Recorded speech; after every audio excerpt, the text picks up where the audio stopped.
Saudara, memang di dunia ini ada orang yang dikodar kaya, ada orang yang dikodar kaya, ada orang yang dikodar tidak kaya. Para orang kaya gitu, dinasihati oleh Allah, wabtaghi fima atakalau darul akhirah wala tansa nasibaka minat dunya. Itu nasihatnya Allah kepada Qarun. Ingat-ingat ya, orang-orang jemaah yang dikodar kaya dinasihati oleh Allah. Yang pertama, carilah dengan pemberian Allah yang ada di kamu punya duit, punya banyak harta, carilah surga untuk membeli surga. Bikin masjid, bikin pondok. Ya, ada orang jamaah kita jamaah kaya raya jamaah, tapi rumahnya jelek, tapi punya masjid di sana, punya pondok di sana, punya pondok di sana, beautiful. Oke, jadi jamaah yang dikodar kaya yang pertama, gunakan kekayaan untuk cari surga, mondokin orang, sponsorin orang mengaji kutubus sitah, punya apa? Kalau anaknya nggak ada yang mondok, orang-orang insya Allah di Gading ini sudah jamaah banyak mubalek yang pengen ngaji kutubus sitah. Jangankan mondok, saudara jamaah, beli kitabnya aja nggak mampu. Bukan orang Gading, mungkin anak pondok, mungkin anak SP, mungkin anak siapa, banyak saudara. Apalagi di daerah-daerah itu, pengen udah mubalek, pengen ngaji kutubus sitah nggak bisa. Cari, doa kepada Allah, ya Allah jumpakan saya orang itu. Tanya ke orang-orangnya, kalau ada orang mau mondok saya sponsori. Berguna. Kalau nggak ada jamaah, ya umrohkan mubalek yang pernah ngajar ngaji apa, cariin dulu itu Pak Guru itu kemana, diumrohkan. Kalau perlu dihajikan. Jadi uang kita apa saja jamaah bermanfaat. Wala tansa nasibaka minad dunya, sama sebenarnya keterangannya. Jangan melupakan bagianmu dari dunia. Artinya apa? Ini sudah saya bahas ya, yang dulu ya. Kita diberi kekayaan saudara jamaah, itu ada yang nggak boleh kita lupakan untuk kita. Apa itu? Ya kita taruh di akhirat. Kita taruh di akhirat. Wa ma tuqaddimu li anfusikum min khairin tajidu indallah. Hatim, saudara, ada seorang murid namanya Hatim. Gurunya namanya Syakik. Syakik ini kalau nggak tabiin sahabat, saudara. Dia berguru kepada Syakik itu, si Hatim ini selama 32 tahun apa 33 tahun. Suatu saat dia ditanya oleh gurunya, si Syakik itu, "Hai Hatim, kamu selama berguru saya 30 tahun ini apa yang kamu dapat?" Dia bilang, "Saya mempelajari dari kamu cuman 8 hal." Si gurunya bilang, "Innalillahi wa inna ilaihi raji'un. Usia saya habiskan ngajarin kamu 33 tahun, cuman belajar 8. Ya saya jujur ke kamu bahwa saya itu selama 30 tahun yang saya pelajarin ya cuman 8 ini. Coba sekarang omongin 8 itu apa saja." Dia bilang gini, yang pertama, orang itu memperjuangkan harga dirinya dengan sekolah, dengan berpolitik, dengan berkarir, dengan berbisnis, supaya dihargai orang. Kita bagi bagus, punya rumah, jadi tokoh masyarakat. Tapi Allah bilang di Quran itu, inna akramakum indallahi atqakum. Orang tuh berebut supaya dimuliakan, rebutan jadi lurah, rebutan jadi camat, rebutan jadi bupati, ngoten lho nggih. Rebutan jadi gubernur, rebutan jadi orang pangkat, apalah rebutan, apa buat bisnis. Pak bisnisnya paling lancar di situ.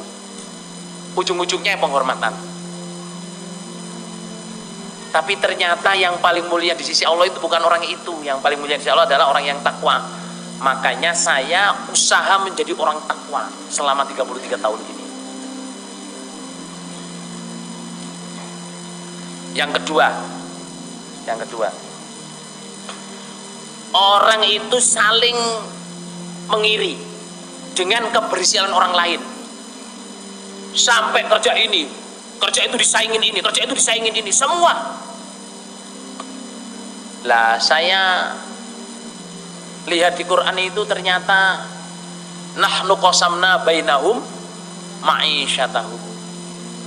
Saya membagi di Allah berfirman di Quran itu, saya membagi di antara mereka kehidupan mereka.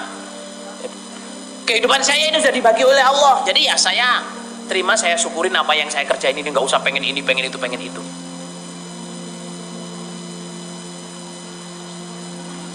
Terus orang itu saling bermusuh-musuhan. Orang itu saling bermusuh-musuhan. Ini menusuk ini menusuk itu, terus jamaah musuhin jamaahnya, jamaah musuhin imamnya, imamnya musuhin jamaahnya, pengurus musuhin pengurus, tonggo musuhin tetangga, sesama bisnis musuh-musuhan.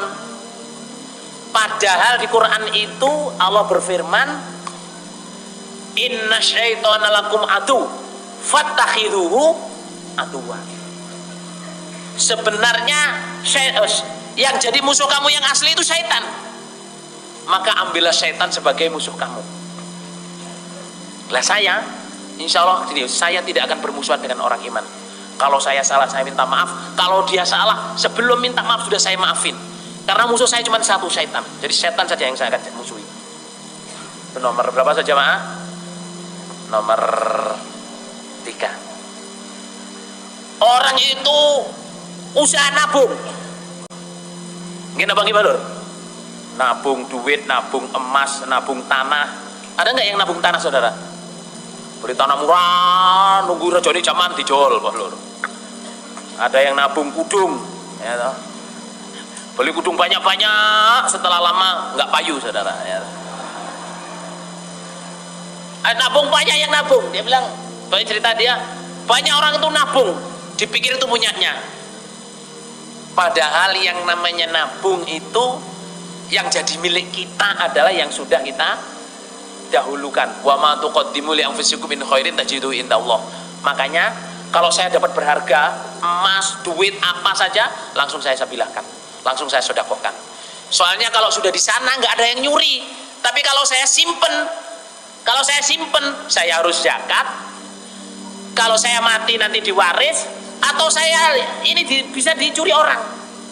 Tapi kalau sudah saya tabung di sana, itu milik saya yang asli. Nomor berapa, saudara? 4. Nomor 5 ini apa, Bro? Nomor 4 ini maksud saya jemaah, kalau kita diberi oleh kekayaan, usahakan kita dulukan. Oke. Lah. Terus cobaannya orang kaya. Halo? Cobaannya orang kaya, ya ditulis nggih.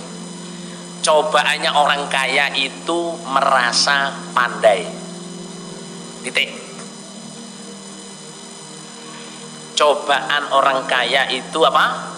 Merasa pandai.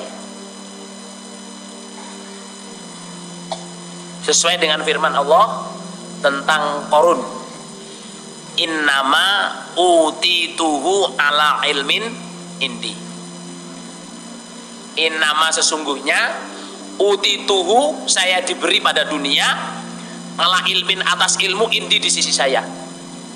Saya bisa berhasil seperti ini, punya kerajaan bisnis, punya ini, punya itu, punya, karena saya cerdas. Saya pandai mengambil peluang. Tanah di sana sajaknya ini saya beli, nanti akan ada ini saya jual ini. Dia merasa pandai. Padahal apa, saudara jamaah? Rezeki itu Allah yang menentukan, bukan karena pandai. Kalau rezeki karena pandai, saudara jamaah, orang S3 semua kaya raya. Gini Bang Ibalur. Tapi nyatanya ya orang S3 ada yang nggak punya. Sekolahnya S3 bahkan 4S, saudara jamaah ya. Rumahnya masih ngontrak, saudara.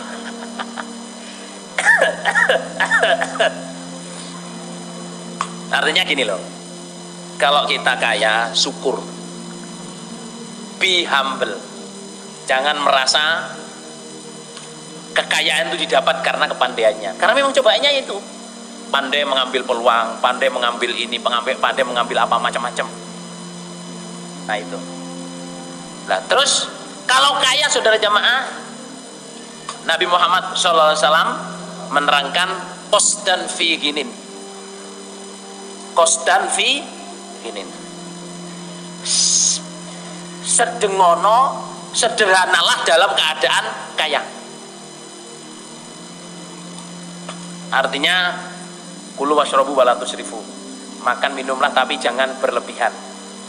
Di hadis Ibnu Majah termasuk berlebihan adalah berusaha mendapat makanan apa yang dia inginkan. Itu termasuk apa namanya? Berlebihan. Besok jadwal makan saya ayam panggang Bangi, kikil Mojo Songo, sate cukir, rawon Mojagung, apa mana Pak Lur? Pecel Kertosono, pecel Mbak Solika, rujaknya anak Yusiai sama jenengan Mbak Dah, kreco alun-alun. Apa kreco Pak Lur? Ya maksudnya gini loh, ngono ya ngono ning ojo ya, bersedanglah dalam apa? Keadaan kaya. Klambi balur jamaah ya ojo klambi sing larang-larang. Orang itu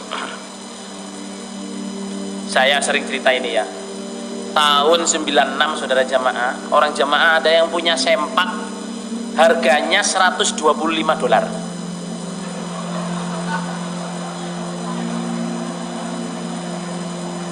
Sempak celana dalam laki-laki saudara jamaah, $125 itu sempak satu, 1.250.000. Terus saya ngomong iki sempak apa ya iso mijeti, apa iso ngarai keri-keri, iso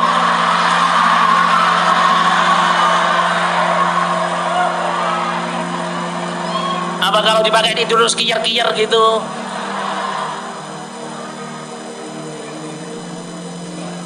Itu israf saudara. Celana dalam kok 1.250.000 itu celana dalam opo?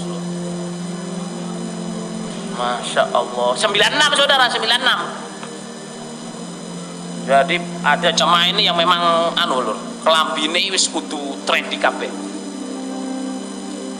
Bajunya, baju satu potong itu ya juta saudara. Jasnya juta-juta. Satu setel 25 juta, 50 juta.